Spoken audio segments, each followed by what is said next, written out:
Bueno, vamos a empezar con la mesa. Vamos a enganchar con un tema que me parece enormemente importante y es la idea que la gente tiene del cáncer de colon, ¿no? Yo creo que los datos los datos del observatorio son impactantes, de que el cáncer más frecuente, a pesar de que en los últimos años han ido haciendo ciertas campañas de información, la gente lo sigue considerando como algo que no le va a tocar a él y que bueno, yo creo que probablemente es uno de los pilares para reconvertir esta situación, ¿no? Entonces, yo plantearía a la mesa una primera pregunta y es, desde el punto de vista de fundaciones, desde el punto de vista de asociaciones de pacientes, desde el punto de vista de los medios de comunicación, ¿qué medidas consideráis que se deberían implementar, además, a corto plazo? No hablamos, bueno, hay que empezar a trabajar, sino... Es decir, esto yo creo que es un esfuerzo que tiene que ir dirigido desde muchos frentes al mismo núcleo, ¿no? La población de riesgo. ¿Y qué consideráis que se debería hacer más de lo que se está haciendo para conseguir que la población entienda que es importante ir a los programas de cribado donde se están haciendo y donde no se hacen, exigir que se hagan, ¿no? Yo creo que el papel de la población es enormemente importante. Adelante, por favor. Bueno, en primer lugar, felicitar a los organizadores de la jornada. Yo soy vicepresidente de Europa Colon, que es una asociación europea de pacientes. Yo soy paciente superviviente, se me llama, al menos lo que me dijo la oncóloga hace una semana, de cáncer de colon, y soy un ejemplo de lo que no debe hacerse, porque si a mí me hubieran hecho el test de heces, yo no estaría aquí, no sería miembro de esto. Sí que tengo que decir al sistema de salud, en este caso de Aragón, yo vengo de Zaragoza, estoy trabajando, en esta misma mañana he comenzado a trabajar y terminaré esta tarde trabajando en Zaragoza. Soy una persona activa, lo cual es una felicitación a todo el sistema de salud, pero en cualquier caso un error de falta de cribado. ¿Qué pasa con un paciente? Los pacientes, yo querría recoger una idea. Primero, que Europa Colon somos parte de una asociación que llenamos toda Europa y que el mes de noviembre planteamos al Parlamento Europeo una directiva en función del cribado que sea una directiva para toda Europa, porque también hay diferencias entre distintos. Ese mapa estaría pintado de otra manera, a lo mejor si vamos a los datos muy concretos. Pero para ser breve, primero, el cáncer de colon es el primer cáncer. Yo estoy ya, perdonadme, harto de escuchar de que si hombres y mujeres, no. El primer cáncer, punto. Segundo, es un cáncer de mayores. Yo tengo 62 años ahora. Cuando me diagnosticaron tenía 10 años menos, 52. Es un cáncer de mayores. Pero sobre todo, yo querría coger ideas que has dicho muy importantes y respondo a la pregunta que has dicho. El 94% de las personas con las que yo hablo, que es el resultado que has presentado, Isabel, no tenemos percepción de riesgo. En esta misma sala, me gustaría saber cuántas personas están dispuestas a hacer el test de heces. ¿Por qué? Yo soy psicólogo por miedo. El miedo afecta a la población no considera riesgo porque quiere ocultarlo y entonces no tira de su consejero de salud, de su comunidad autónoma. ¿Qué es lo que tenemos que hacer? Seguir en la misma que estamos haciendo. La Alianza ya llevamos años trabajando juntos. Es un ejemplo que yo pongo en Europa de trabajo precisamente en prevención del cáncer de colon, pero lo que tenemos que hacer es conocer, por tanto, más información y más concienciación. Y sí que yo pediría, a lo mejor desde mi versión profesional, una mayor implicación emocional de las campañas, diciéndole que no pasa nada, que no pasa nada. Yo, desde luego, hace 10 años a mí no me hablaseis de cáncer de colon, que yo no quería saber nada. ¿Vosotros queréis saber? Por tanto, tenemos que hacer ese trabajo de implicar a la población, para que la población demande del cribado. El cribado es barato. En Aragón se acaba de presentar, por parte de la presidenta incluso del Gobierno de Aragón y por parte del consejero. Es barato, pero no se pide. ¿Por qué? Pues porque no quiero pedirlo, porque me da miedo, nada más. Gracias. Yo quería, al hilo de lo que preguntaba el moderador y de las palabras de Isabel Oriol y sobre todo las magníficas de Carlos Hué, decir, en primer lugar, el agradecimiento a la Alianza por estar otra vez presente en este foro. Pero yo quisiera resumir. Si nosotros en lo que hemos escuchado esta mañana y en otros años que nos hemos reunido interpretáramos que el cribado del cáncer de colon es un cesto de mimbre que tiene fruta y en esa fruta encontramos alguna magnífica, como por ejemplo es el programa del País Vasco o de Valencia, el de Madrid sería a lo mejor la pipa de una uva. Nos encontramos que sí tenemos los mimbres, un grupo de personas, un grupo de sociedades científicas aunan el conocimiento y crean una alianza y a ellas se unen otras instituciones poco a poco. Luego entonces sabemos el qué, cáncer de colon, sabemos qué es lo que pasa, sabemos con quién, con el conocimiento, en esta llamada sociedad del desconocimiento, y tenemos dificultades en el cómo, porque a veces no encontramos estructuras adecuadas. Tenemos grandes sorpresas. Los pacientes y sus asociaciones, es decir, la sociedad civil, se vertebra y pone de manifiesto elementos como los que acabamos de escuchar. Pero hay otros instrumentos, que es lo que me corresponde a mí decirles en un minuto, que yo llamo fundaciones.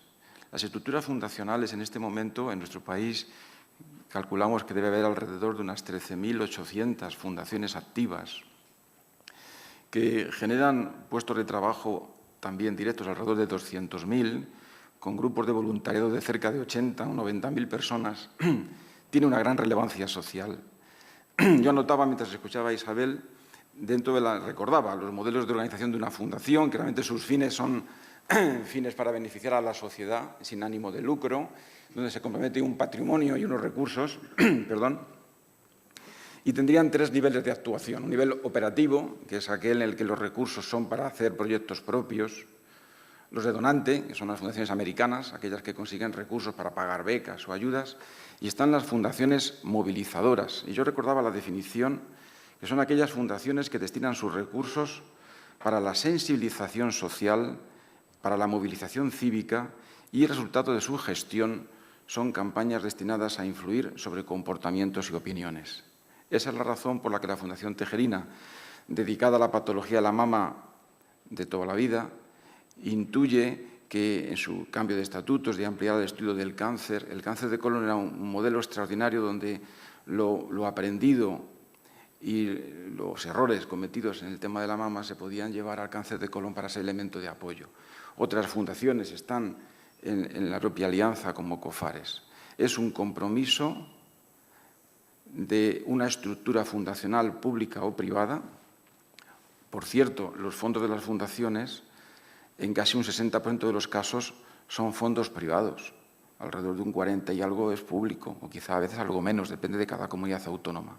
Luego estamos en un momento donde, si tenemos que reinventarnos por la crisis, este es un instrumento que a lo mejor nos da la sorpresa de que un instrumento que vertebra la sociedad cívica, que genera un compromiso, que es capaz de apostar con recursos de instituciones muy potentes. Hay empresas en España que tienen importantísimas fundaciones. Casi un 8% de las fundaciones que he citado puede que tengan movimientos económicos de hasta 8, 9, 10 millones de euros. Bueno, se puede hablar de esto. Y a lo mejor nos encontramos que el cesto con los mimbres que recoge la fruta tiene muchos instrumentos de trabajo para transportarla. Y una de las asas, o el asa principal, puede ser la estructura fundacional. Y yo creo que es un tiempo muy importante para desarrollar la imaginación. Imagen corporativa, palabras clave, empresas con recursos, sensibilidad social y la necesidad y el deseo de dar a entender que hay proyecto suficiente porque sabemos el qué, el cómo y el por qué, porque en estructuras como la propia alianza está y reside el conocimiento. Por lo tanto, yo creo que esto es una oportunidad que hay que dar un mensaje en este tiempo tan difícil en el que todos decimos es que no nos dan recursos. Bueno, es que no los hay. Pero a lo mejor tenemos que reinventar esta posibilidad porque solamente, como antes apuntaba Isabel Oriol, yo creo que solamente juntos se pueden hacer grandes cosas. Y aquí tenemos un reto muy importante. Por cierto, no olviden que esto también tiene proyecto. Estamos pendientes de una ley de mecenazgo que puede ser muy favorable o del Estatuto Europeo de Fundaciones. Por lo tanto, me parece, y concluyo, que la estructura fundacional es una oportunidad, un instrumento más, pero que habría que ponerlo en marcha para que fuera realmente eficaz, operativo y eficiente.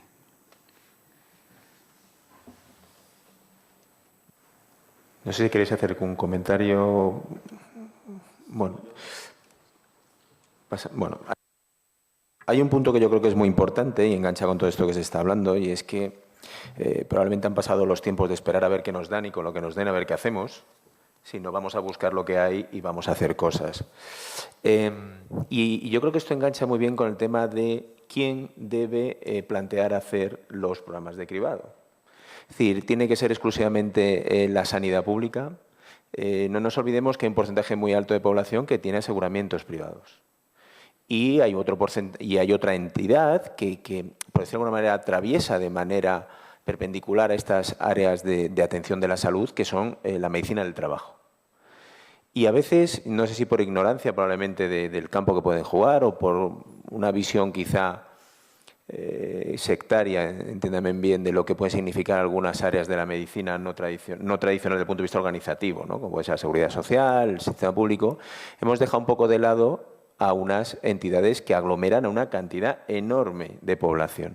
Entonces, me gustaría saber, fundamentalmente, de los representantes de tanto medicina del trabajo como aseguradoras privadas, qué papel piensan que pueden o ya deberían estar jugando en lo que es el cribado del cáncer de colon, ¿no? Porque recordemos que esta población de 50 a 69 años, un porcentaje muy alto, está en población activa, hablo del tema de la medicina del trabajo, y obviamente entran todos dentro de aseguradoras privadas, ¿no? Entonces, quisiera saber un poquito el punto de vista de las partes implicadas. Buenos días a todos. Muchas gracias por la invitación en nombre de mi asociación. La verdad es que en España todavía trabajamos alrededor de 17 millones de personas, ¿no? De estas, una parte importante no suelen ir al sistema público de salud porque teóricamente están sanas. Entonces, en España hay una historia que se llama los servicios de prevención, que pueden ser externos para las empresas pequeñas, que son la mayoría, porque el tejido empresarial español es muy pequeño, y otros que son servicios de prevención propios. El 25% de los trabajadores españoles prácticamente están asegurados, tienen un seguro privado, aparte del sistema público. Y en las empresas grandes, en las empresas de servicios de prevención propios, puede haber hasta el 90-95% de trabajadores llenos, ¿no?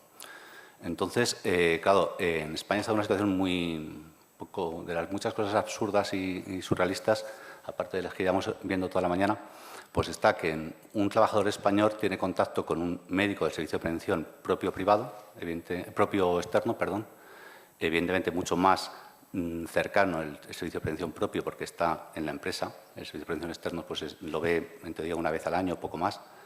Luego hay un contacto con el servicio público de salud, bien con atención primaria o bien con la atención especializada, en muchos casos con el médico del seguro privado, con el médico de las EBIs o con el médico de las mutuas. Y entre ellos no hay ninguna comunicación, ¿no? La comunicación es muy escasa, salvo pequeñas islas que pueden existir también por Euskadi, que lamentablemente está en otro nivel, o en Valencia. Entonces, esa falta de comunicación, pues claro, plantea que la salud del trabajador es única, independientemente de que trabaje o no trabaje. El trabajador, cuando está enfermo, hay una parte muy importante que le afecta a su trabajo, pero luego está su vida, ¿no? Entonces, desde luego, desde el punto de vista del cáncer, el cribado, asumiendo que lo que decía antes la ponente, que el cribado oportunista es pobre, pero desde luego las personas que trabajamos en servicios de prevención propios y en externos, tenemos un poco también la responsabilidad sobre la gente que está a nuestro cargo. Y si tenemos medios, los debemos utilizar. Entonces, yo creo que se debe engranar de alguna manera, igual que decía Fernando antes con las fundaciones, un sistema entre el sistema público, porque bien por falta de medios o bien porque no llega, porque, por ejemplo, en comunidades como Madrid, si estamos esperando a que el sistema público de salud haga algo, nuestros trabajadores se van a morir. Y, desde luego, la gente que podemos hacer cosas no vamos a dejar de hacerlas, independientemente de que el cribado sea más serio o menos serio. Si podemos salvar a alguien, lo haremos. Pero, claro, evidentemente lo podemos hacer mucho mejor en coordinación. Entonces, yo creo que el papel de la medicina del trabajo, primero, en este aspecto, es unirnos a vuestro carro en el sentido de hacer las cosas mejor. Es importante tener unos estándares de calidad de las clínicas privadas que hacen colonoscopias o la detección. Y luego, una parte muy importante de la medicina del trabajo es que nos vayamos acostumbrando a que la población de los próximos 10 años, la población laboral, va a ser cada vez de mayor edad. Vamos a tener el cáncer en todas nuestras empresas. Y ya, gracias a Dios, el cáncer va a estar viviendo. Va a haber días que van a poder ir a hacer una quimioterapia, pero va a haber días que van a estar trabajando. Entonces, tenemos que ver que sea normal el tener un cáncer y trabajar dentro de las limitaciones que puede tener cada persona, ¿no? Entonces, el papel nuestro es muy importante a ayudar a esos trabajadores y a sensibilizar a las empresas de que una persona con cáncer no es un inválido. Entonces, creo que esa es la papeleta que tenemos que hacer, nada más. Pedro, yo he traído una pequeña presentación que seguro que es más gráfica. Vale, sí, no es mucho tiempo, no, por favor. Es muy corta. Es muy corta. Buenos días a todos. Quiero agradecer en primer lugar a la Alianza para la Prevención del Cáncer de Colon y a la Fundación Mutua Madrileña su invitación para la participación en esta jornada. La presentación, en la presentación aparece qué estamos haciendo, en este caso, Aderla Segurcaixa, en relación con la prevención y la promoción de la salud. La presentación es muy breve. Pongo una presentación que es la que aparece en la página web para que sea mucho más gráfica, porque tiene un seguimiento fácil. Esta es la página web a la que acceden todos nuestros asegurados que tienen contratado con nosotros un seguro de salud, y en uno de sus apartados aparece Aderlas Smart. ¿Pueden ir pasando la...?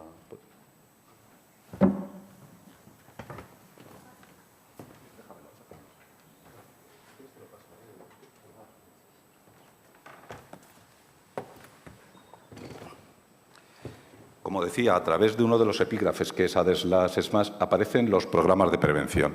En este momento tenemos implantados 17 programas de prevención, uno de los cuales es el cáncer de colon. Los asegurados acceden a nuestra página web, acceden al programa de cáncer de colon, que está basado fundamentalmente en una descripción de lo que es el cáncer de colon, la presentación de hábitos de vida saludable, cómo se realizaría un diagnóstico y cuál sería el tratamiento. En primer lugar, aparece, como decía, la posibilidad de una inscripción para que se le diseñe un programa de prevención particularizado para su caso, de tal manera que lo que tendría que hacer es inscribirse en este programa de prevención. Esa sería la página con el relleno de todos sus datos, lo que le permitiría conocer su riesgo de tener un cáncer, conocer las recomendaciones preventivas según la edad y riesgo, estar inscrito en un programa recordatorio, ya sea por SMS o por mail, para apoyar su plan y para la realización de pruebas, y, por último, la posibilidad de tener una consulta online con un especialista. A continuación, aparece una información sobre lo que sería el cáncer de colon, en el que se habla de los factores de riesgo, la posibilidad de que vaya a otros órganos, la presentación de unos síntomas y la posibilidad de la mejora del pronóstico en función de la inclusión o no de estos programas de prevención. En cuanto a la prevención, les habla de unos hábitos de vida saludable, le habla de unos síntomas de sospecha y le habla de un programa de detección, precoz. Dice, en cuanto a los estilos de vida saludable, que es importante el mantener una alimentación sana y equilibrada, hacer ejercicio físico, conseguir un peso adecuado, evitar el tabaco, el alcohol, etcétera.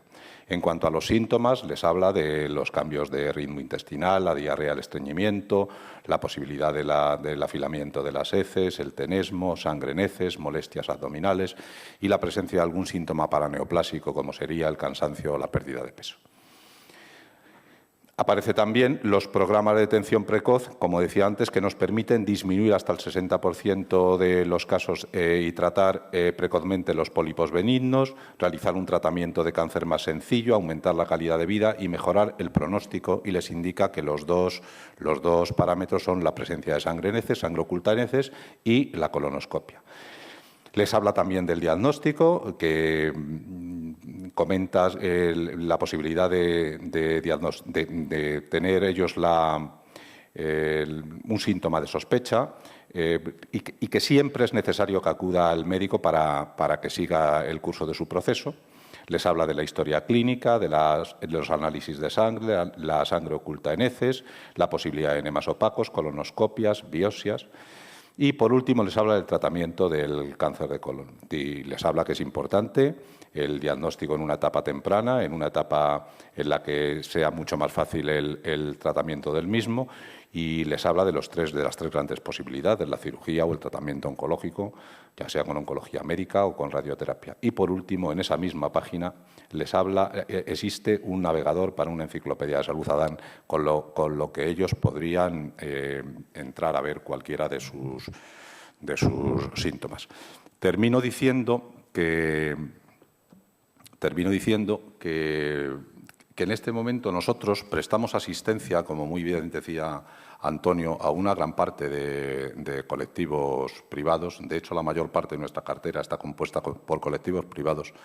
Pero hay otra parte que son asegurados privados puros y otra parte que son los asegurados que pertenecen a colectivos públicos. Es decir, prestamos asistencia a 3 mutualidades públicas, que son la Mutualidad de Funcionarios de la Administración del Estado, que es MUFACE, el Instituto Social de las Fuerzas Armadas, que es ISFAS, y la Mutualidad General Judicial, que es MUJEJU.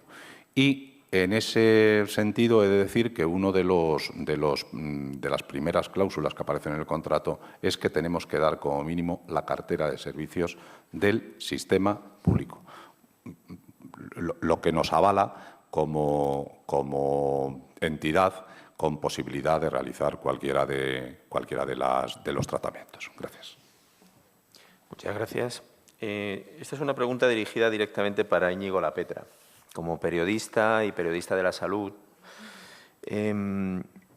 siempre se dice que un mensaje que se envía por parte de una persona mediática tiene mucho más impacto que 14 médicos dando el mismo mensaje, probablemente por lo de la bata, el miedo, todo esto, ¿no? Y muchas veces echamos de menos, no tanto porque no hay una colaboración. Yo creo que la relación entre periodistas y ámbito de la salud es enormemente importante. Hay periodistas especializados de un nivel excelente, cada vez se ha mejorado mucho. Pero ¿no tienes la sensación de que se podría hacer mucho más desde los medios de comunicación, sabiendo el impacto que se tiene en más corto tiempo, conociendo las necesidades del público, los horarios de máxima atención, etcétera, para poder llegar a más gente en este tipo de información? Un poco tu punto de vista.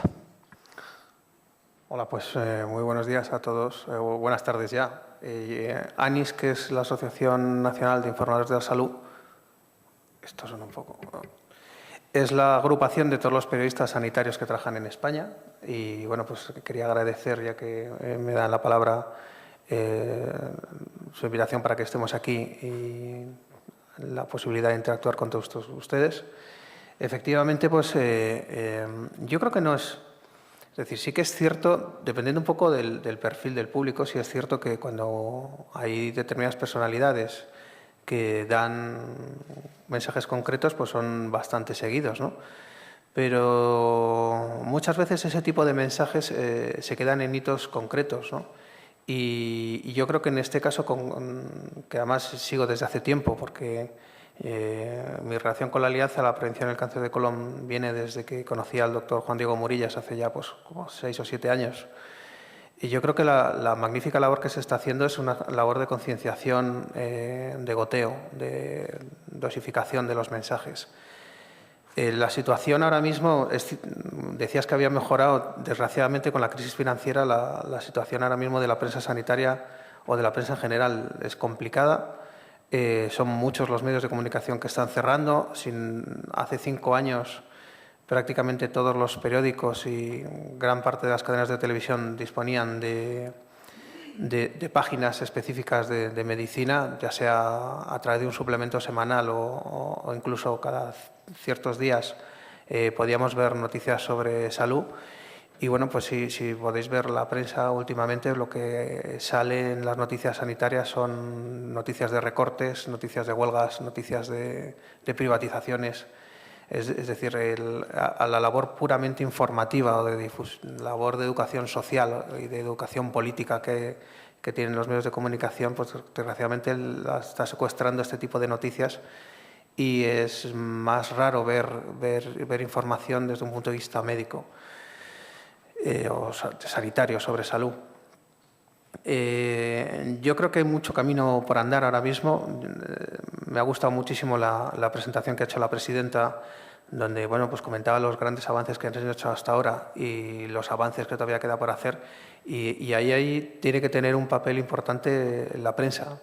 Y en ese sentido, bueno, pues tenemos que seguir formando a los periodistas sanitarios en determinadas áreas y una de ellas es esta, ¿no? Porque hoy en día, yo que trabajo en una redacción, yo soy el director de comunicación del Consejo General de Enfermería y nosotros tenemos una revista que llega a las 260.000 enfermeras que hay en España y te llegan las convocatorias de prensa y las notas de prensa y ahora mismo te están torpedeando con informaciones de todo tipo, ¿no? Entonces, a los periodistas hay que enseñarles a cribar la información y a determinar qué información es realmente útil y que detrás de qué información no hay un interés comercial concreto. Y un clarísimo ejemplo es este, ¿no? Entonces tenemos que ser capaces de concienciar y de enseñar a los periodistas que, aunque sí que es cierto que hay un grupo de periodistas que se han consolidado y se han especializado en salud, también es cierto que muchos de ellos han perdido su trabajo y han sido sustituidos por personas que acaban de terminar la carrera. Y hay que volver a comenzar un poco la labor de concienciación de todos ellos. En el último año han perdido el trabajo muchísimos periodistas porque son muchos los medios que desgraciadamente se han cerrado porque, bueno, pues cuando no hay publicidad, los medios no tienen subsistencia. Y en ese sentido, pues hay que concienciar a los profesionales. Y yo creo que es mejor el trabajo de concienciación de los propios periodistas que muchos famosos dando mensajes, que está muy bien porque les seguirán y tendrán un perfil muy concreto, pero son campañas que comienzan y terminan, ¿no? Entonces, un periodista concienciado yo creo que puede hacer muchísima mejor labor que un famoso que se puede combinar perfectamente. Vamos, a mí me gusta más la educación de los propios periodistas que los famosos haciendo campañas. Y bueno, pues en ese sentido, ANIS, que es, como decía, la Asociación de la Prensa Sanitaria, pues una de las labores que hace es la especialización de periodistas y desde aquí pues tiendo la mano para que todos juntos pongamos en marcha algún tipo de campaña para concienciar a los periodistas sanitarios de toda España en esta magnífica cruzada que es la implantación del cribado. Muchas gracias, Íñigo. Me parece que Carlos quería hacer un comentario, ¿no?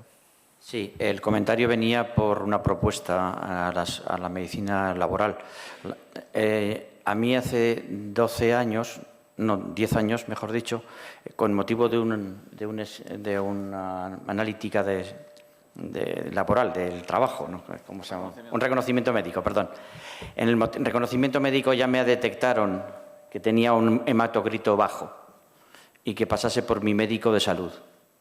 Yo no quise pasar por el médico de salud. ¿Me entendéis? Es decir, el miedo me impidió. Yo lo que pediría es que a lo mejor, ¿por qué no incorporar, como igual que en mi vida laboral, cuando he tenido más de 40 años, me han hecho un electrocardiograma, incorporar el screening en los reconocimientos laborales de la población mayor de 50 años? Esa era mi propuesta, nada más. Muy bien, muchas gracias. Tenemos 5 minutos. ¿Algún comentario por parte de la audiencia? ¿Una pregunta? Doctora Salas.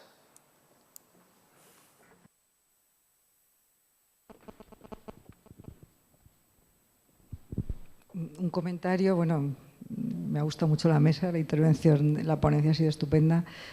¿Algún comentario en tanto que un poco represento a los programas de cribado?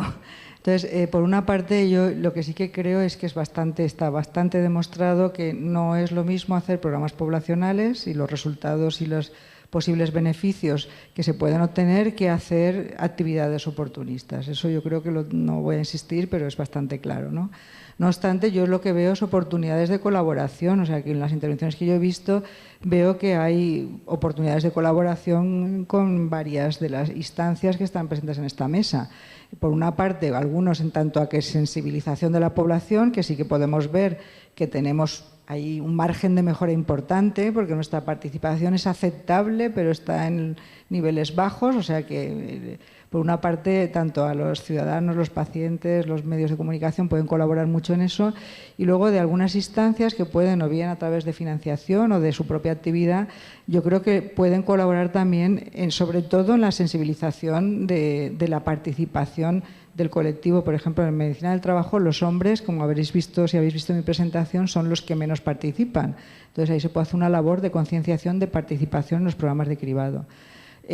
Se pueden abrir vías concretas, yo no digo que no, pero no olvidemos, por favor, porque yo ahí sí que estoy...